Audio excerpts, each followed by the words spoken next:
बात पुलिस को कहता हूं, आप तो साबित भी करो ये जुर्म जो आपने हम पे लगाया। नहीं साबित करोगे तो मैं आपके सामने बता रहा हूं आईजी साहब को कि 193 का इस्तिगासा आपके और आपकी उस टीम के खिलाफ दायर कर रहा हूं, और उसकी उतनी ही सजा है जो जिन इल्जामात की इन्होंने हम पे दावेदारी की है। अच्छा मरवल साहब, 95% जो सामान है आपको वो आपको लौटा दिया गया है। 5% ऐसी कौन सी चीजें जो अब तक आपको नहीं? कैश रकम नहीं आई है, पावर बैंक नहीं आए हैं, ग्लासेस नहीं है।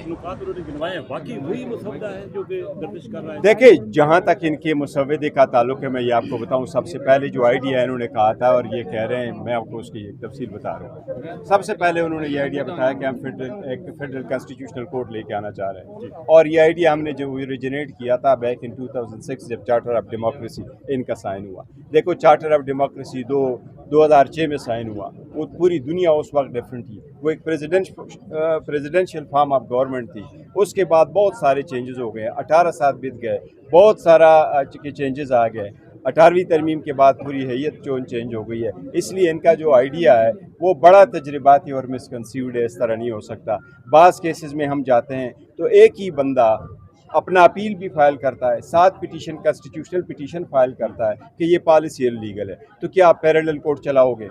कि जहाँ बाहर दुनिया में कॉन्स्टिट्यूशनल कोर्ट का कंसेप्ट है, उनके पास सिर्फ इंटरप्रिटेशन के हद तक पावर होता है। दूसरी बात है कि मैं सुप्रीम कोर्ट से आज के दिन 12 बजे 24 मिनट पे रिकॉर्ड में लेके आया हूँ। सुप्रीम कोर्ट का रिकॉर्ड मेरे पास है और मैं आपके साथ फिगर शेयर करता हूँ। ये आज के 12:24 में सुप्रीम कोर्ट में कितने केसेस हैं? ये है 65,204 केसेस। जो ये आइडिया अपलोड कर रहे हैं कि आर्टिकल 184, आर्टिकल 186 के केसेस वो जो फेडरल कॉन्स्टिट्यूशनल कोर्ट है उसमें जाएंगे। वो देखिए कि वो इस वक्त सुप्रीम कोर्ट में कितने हैं जो उस कोर्ट में जाएंगे। इनके पास है कॉन्स्टिट्यूशनल पिटीशन इस वक्त सुप्रीम कोर्ट में 148 है, और सोमोटिव केसेस जो है वो सिर्फ 28 है।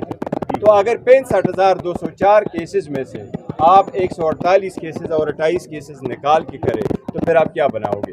कंसेप्ट इसका क्या है कि ये फेडरल कोर्ट कंस्टिट्यूट करना चाहते हैं। उनमें जो जजेस 5 बिठाएंगे वो वज़ीर आज़म के हैंड पिक्ड जजेस होंगे, और मैं उनसे ये मुतालबा करता हूँ कि आप आर्टिकल 17 में चेंज क्यों कर रहे हैं? एक पार्टी पे बैन लगने का इख्तियार आप फेडरल कॉन्स्टिट्यूशनल कोर्ट को क्यों दे रहे हैं? अगर आप पार्टी किसी को बैन हो जाती है तो उसमें तो हेयरिंग हो जाती है, कॉन्स्टिट्यूशनल कोर्टों में तो हेयरिंग नहीं होती। तो ये सारा प्लान कुछ और है। सर ये बता दें, सर बुनियादी सवाल ये बताएं कि पार्लियामेंट इस वक्त इनकम्प्लीट है, सेनेट ऑफ पाकिस्तान के खैबर पख्तूनख्वा के इंतखाबात नहीं हुए, मखसूस नशिस्तों का फैसला नहीं हुआ, ये कैसे आइनसाजी हो सकती है नामुकम्मल पार्लियामेंट? देखो, वो तो हमारा एक प्रिंसिपल स्टैंड है कि इस वक्त कम्पिटेंसी नहीं है, माहौल नहीं है। बात दरअसल ये है कि अब इस वक्त पार्लियामान मजबूत नहीं है, कंप्लीट नहीं है, आप लिहाजा ना करें। ये हमारा एक पॉइंट ज़रूर है कि न वोमेन की सीटें हुई हैं, न वो लोग आए हैं इसी तरह सेनेट वाला भी KPKC की नुमाइंदगी पूरी नहीं हो रही, लिहाजा अदरवाइज़ नहीं होने चाहिए।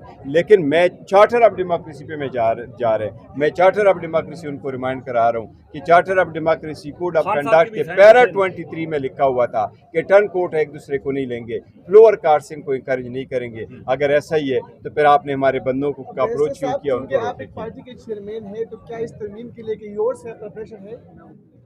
सारी दोबारा बोलिए।